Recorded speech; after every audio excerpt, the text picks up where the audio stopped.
Welcome back to the Seymour Show. My name is Benjamin Seymour. This podcast is about clear thinking, rooted in truth, logic over emotion, and morality over convenience.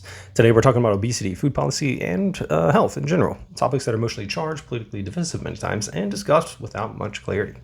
Now we'll start with a major global shift, medical shift, moving to government food policies, some of the GLP-1 medication. So GLP-1 drugs and the medicalization of obesity. The World Health Organization recently issued global guidelines in the use of GLP-1 medications like Ozempic and Wegovy, and you've also got Mounjaro and Zepbound. Now, these medications are for diabetes and obesity. This matters because it signals a major shift. Obesity is now being formally framed as a chronic metabolic disease, not just a lifestyle issue or a failure of willpower. Medically speaking, that framing is not wrong per se. Obesity is strongly influenced by hormones, insulin resistance, genetics, and metabolic adaptation. Anyone who works in primary care sees this every day. However, there is a lot of times the food that goes into it, the food that the patients consume, and also their willpower. I see that all the time as well. Now, GLP-1 drugs work by reducing appetite, slowing gastric emptying, and also improving insulin sensitivity. They can be effective, and in some patients, they're actually life-changing. But here's the part that often gets lost. These medications manage biology. They do not replace the discipline, long-term behavior change, or responsibility of the patients. When a patient stops these drugs, weight frequently returns, and sometimes rapidly and even more than they had before. Now, there are also some real concerns. Long-term safety data is still limited. These drugs have not been around that long. And then also costs and access are major barriers. I see patients all the time who cannot get these medications even though they qualify for them, from the medical standpoint, but because of their insurance and just the cost, they can't get these medications. And also dependency without lifestyle change is common. I see it all the time. These patients want these medications without making the lifestyle change and the diet changes that they should, even though I stress on it all the time with them.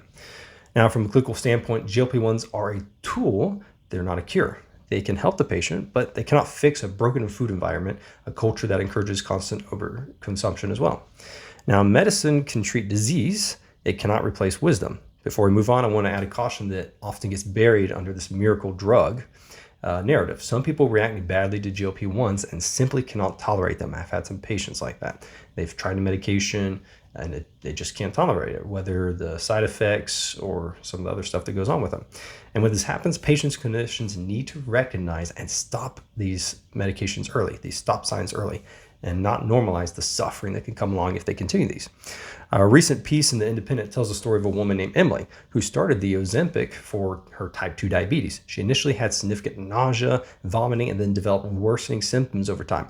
Foul-smelling sulfur burps, and then progressive vomiting, dehydration, and her gastroenterologist ultimately described a severe delayed gastric emptying, which is what we call stomach paralysis. Food just really can't go down the digestive system. It just kind of sits there.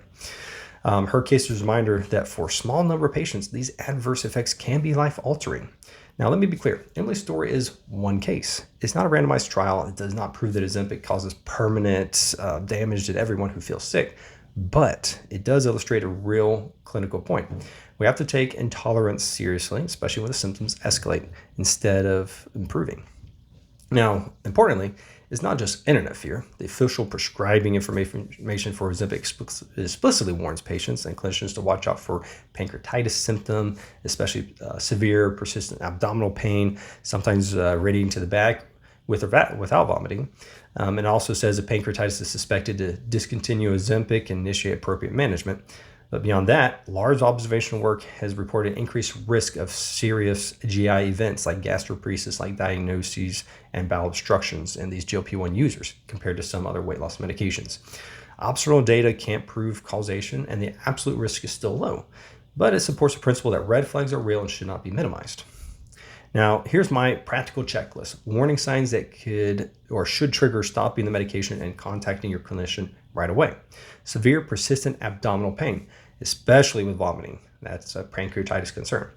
Repeated vomiting or inability to keep fluids down. That's a dehydration risk and can snowball quickly. Severe constipation with bloating and pain, so don't brush that off. And if these symptoms trend in the wrong direction, worsening week by week rather than settling, don't just power through it.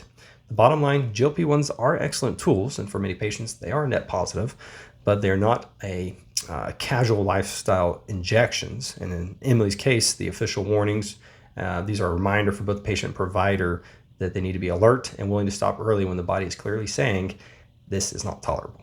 Now, at the same time obesity is being treated as a medical disease, the government continues to subsidize the very foods that drive metabolic dysfunction.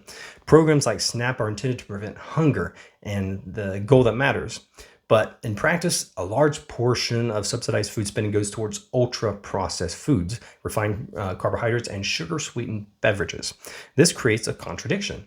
On one hand, taxpayers fund GLP-1 medications, diabetes medications, and hypertension treatment. And then on the other hand, taxpayers are also subsidizing the diet that leads to these conditions and in the first place. Now, that's not compassion, that's a circular policy. Recent discussions are tightening the SNAP rules and rolling back certain food subsidies that have sparked outrage, but very little honest conversation about the outcomes. The question shouldn't be, does this feel compassionate? The question should be, does this actually improve health? Now, if SNAP is funded by taxpayers, then the principle is straightforward. Taxpayer dollars should be used for healthy, nutritious foods, not junk foods that fuel chronic diseases. Now, this meant that soda, candy, and other ultra-processed items were effectively treated as normal SNAP food for a long time. Because for a long time, the federal rules allowed SNAP purchases for almost any food meant for home consumption, with a few broad exclusions like alcohol and hot prepared foods. The concrete change is this, that USDA is now approving state waivers and changing what counts as food purchases under SNAP rules now, specifically to exclude categories like soda, energy drinks, candies, and certain prepared desserts. So this is no longer theoretical. According to AP News, the first wave of restrictions began on January 1st, 2026 in Indiana, Iowa, Nebraska, Utah, and West Virginia, removing categories like soap and candy from SNAP eligible purchases. Now, hopefully this goes, across the whole United States, and these, restrictions are in place, not just in those few states, but hopefully this will go, statewide. Now, RFK's broad strategy is to fix the food environment. This SNAP change isn't isolated. It's part of a broader processed food strategy that moves upstream. So dietary guidelines reset. The USDA and the HHS announced a reset emphasizing whole, nutritious, dense foods and a major reduction in these highly processed foods, explicitly tied to the Make America Healthy Again agenda and messaging. Now, GRAS, these are generally recognized as safe ingredients. There's going to be a reform there. In March of 2025, HHS directed the FDA to explore rulemaking to revise the GRAS rule and eliminate the self-affirmed pathway, meaning that companies shouldn't be able to privately and self-certify certain ingredients as safe without the FDA notice and oversight. And then the food dye phase out. In April 2025 as well, the HHS and FDA announced measures to phase out petroleum-based synthetic dyes from the U.S. food supply as part of a broader initiative. So back to SNAP. Here's the argument in plain terms.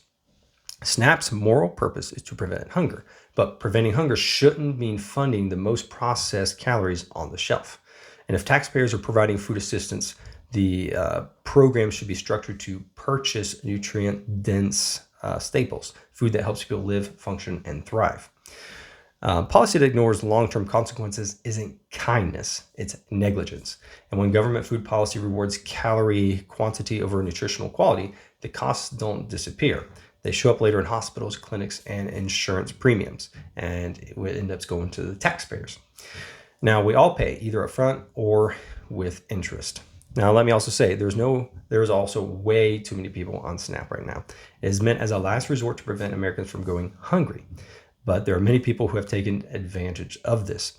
There are over 41 million SNAP recipients. This represents 12% of the U.S. population, and which is about 1 out of every 8 Americans. But then there's also, looks like some illegal migrants also getting SNAP.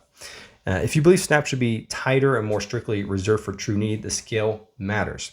Because when the program consisting of or covering tens of millions of people, even a small percentage of abuse becomes big money. And the public's trust erodes quickly. And people do take advantage, sometimes by circumventing the rules, sometimes through outright fraud. The biggest buckets are retail trafficking. These are stores that exchange benefits for cash. And there's also been fraudulent applications and identity manipulation as well. And then EBT card skimming and theft that drains accounts. It's also important to distinguish the fraud from administrative waste. So the USDA's national SNAP payment error rate, so they're actually paying more than they should to people, was 10.93%. Now, if you were a private company, this would not be happening. You're not just going to overpay willy-nilly like that. And this needs to be corrected. USDA itself notes that this is not a measure of fraud. It's about states making incorrect eligibility benefit determinations. Now, there are also similar reports of improper payment estimates in the double digits.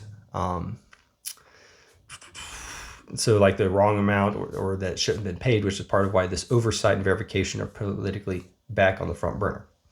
A coalition of 21 states and Washington, D.C. actually sued the USDA's demand for large SNAP recipient data sets, the data that includes items like Social Security numbers and immigration status. And after USD said it wanted the information to help identify waste, fraud, and abuse.